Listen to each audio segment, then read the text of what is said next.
ગાળ બોલવા પર 500 રૂપિયાનો દંડ. જરા વિચારો કે જો એક અપશબ્દ બોલવા બદલ તમારે 500 રૂપિયાનો દંડ ભરવો પડે અથવા ગામની ગલીઓમાં 1 કલાક સફાઈ કરવી પડે તો કોઈ ગાળ બોલે ખરું? મધ્યપ્રદેશના બુરહાનપુર જિલ્લાના બોરસરે ગામમાં આ કોઈ કલ્પના નથી પણ હકીકત છે. આ નાનકડા ગામે સામાજિક ગરિમા જાળવવા માટે એક કડક સામુદાયિક નિયમ લાગુ કર્યો છે, જ્યાં જાહેર જીવનમાં ગાળો બોલવા પર સંપૂर्ण પ્રતિબંધ છે. हमारे द्वारा मतलब सभी गांव द्वारा यह पहल की गई है कि भाई जैसा छोटी छोटी गालियों से बड़ी बात होती थी, तो हमने शुरुआत की है कि भाई माँ बहनों से लोग ज़्यादातर बच्चे भी गाली देते थे, तो हमने ये किया है कि भाई जैसा कोई गाली नहीं दे इसके लिए हम गाली मत करें। अगर कोई माँ बहन से गाली देता है तो उनके लिए 500 रुपये का दंड या फिर 1 घंटे गाँव की सफाई करना पड़ेगा।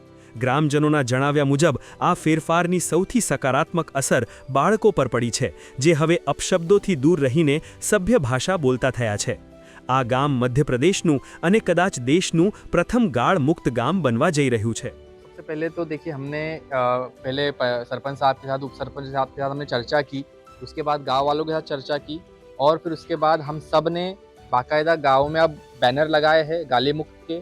हमने बाकायदा जो है शपथ ली है गांव वालों ने और एक पंचायत की तरफ से लेटर भी हमने जारी कराया है जिसमें कि साफ साफ लिखा है कि गाली मुक्त गांव करना है. अगर कोई गाली देता है तो उसे 500 का दंड या 1 घंटा गांव की सफाई करना. अभी तो बहुत अच्छा चल रहा है हमारे गांव में और गाली देना बंद हो गया है, तो बच्चे में और माँ बापों में खुशी है. मतलब कि बच्चे बहुत गालियाँ देते थे और संस्कार उस पर मतलब कुछ होते ही नहीं.